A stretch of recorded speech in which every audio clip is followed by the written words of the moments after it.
Yours is like 13% or less. Right. When you're shopping, you know, and it's like you shop at Walmart. Versus a local bookseller. Right. You know, it's true. Think global in our work, but we, you know, act local in our actions. And so as we're doing this too, we're talking about financial permaculture and wealth and richness. And I know everyone here has probably had that paradigm shift where what does it mean to be wealthy? What is richness, right? And is financial, you know, there's 8 forms of capital, right? There's social capital, and all capital creates currency, right? And that currency, you get some kind of, feedback from that currency. So social capital, the connections, right, that we're making here, right, that gives us influence. That gives us, creates relationships, right? That's a really powerful form of capital. And we know that when you need help and you ask your neighbors for help, and you're the person that's always helping your neighbors, and they're coming and giving you a hand, that's capital. That you can't buy social capital, right? There's material capital. So you've got land, you've got access to trees, you've got access to the ability to turn those trees and materials and resources into tools and infrastructure. And some of us have more material capital than other people, right? Make friends with the garbage truck driver. Yeah. If you're not one. Yeah. Financial capital, the capital we know, money, right? Some of us, and having money, we all know, gives you access to a lot of other things, right? But we can pool that money, we can share that money, there's a lot of different ways that we can create access to financial, bigger financial capital. And now we have alternative currency. Right. Like Bitcoin. Yeah, and time bucks, and we'll talk a little bit about that stuff. We have natural capital, everything that's on the ground here, right? The nitrogen, the carbon, the water, and that creates ecosystems, that creates soil, that creates life, and we can take that life and we can put an input into that and get an output, right? We can get something back, we can get a yield from that natural capital. Intellectual capital, our ideas, right? Your ideas, you can create words, images, art. That's part of creating culture. And you can take that, and we all know people that are artists or writers that make a living doing that, right? They've made a choice. They're not, you know. Someone was talking about being a permaculture millionaire. I love that idea, right? It's like we're permaculture millionaires because we really reimagine, because we're wealthy in our social currency. Experiential capital. And in the US, we disregard our elderly, right? We forget that they have experience and wisdom, and we don't tap into that. And so there's a lot to be said for the elders in our community and the elders in our scene, and learning and having these dynamic age groups exist, right? It's so great to see the kids running around learning from all the other adults. And so as we go forward in this permaculture future, let's keep that experiential capital, you know, close to us. Spiritual capital, right? It creates faith, their intention, their drive, right?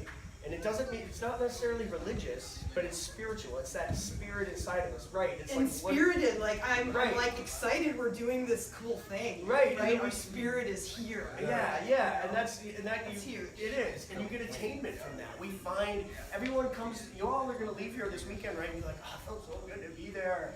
And we talk about getting our batteries refreshed, right? Getting rejuiced, right? We get a spiritual attainment from this. And then our cultural capital, right? Our stories, our songs, the rituals we have, right? That creates community.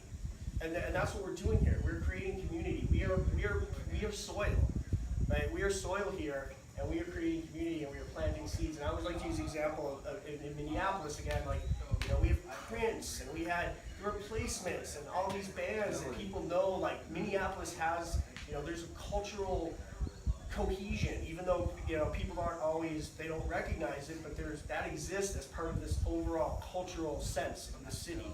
And you go to other cities, other places like that, they, you know, especially out in the West Coast in Cascadia, people have created these stories and rituals and ongoing things that creates this sense of community that allows them to be Cascadians, right?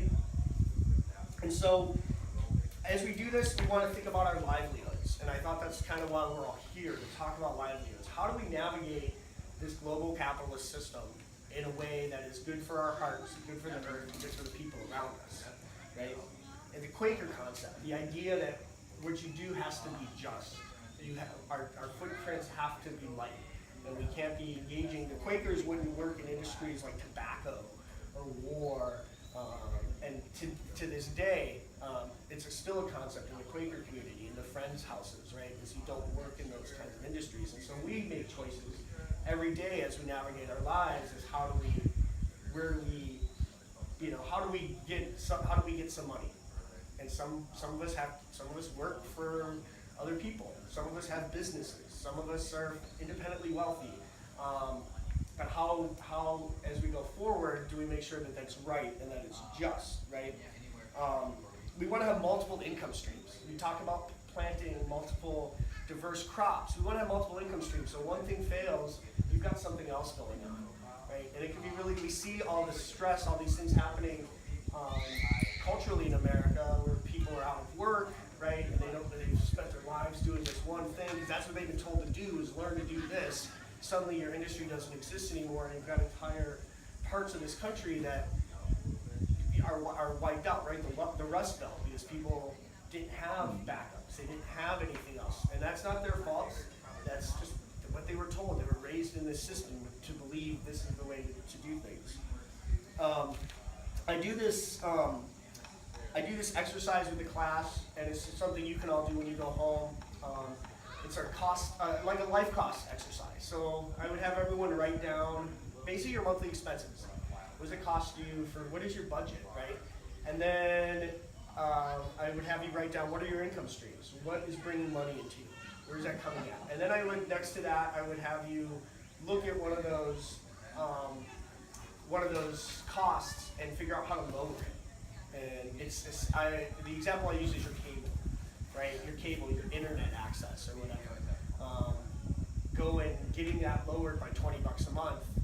That adds up to what, $250 a year, which is kind of not really a lot of money, but to a lot of people in the world, $250 is a lot of money, right? And you can take that $250 and you can do something else with it. You could go and micro-lend it. Or work less. Or work less, right? Exactly. I mean, that's the thing is figuring out what does it cost you, and the fourth part of it is how are you either going to add something else into that income stream, or how are you going to cut out some of your time to be, the less it costs you to live, the less you have to bring in, the more time you have to do awesome things like this, right?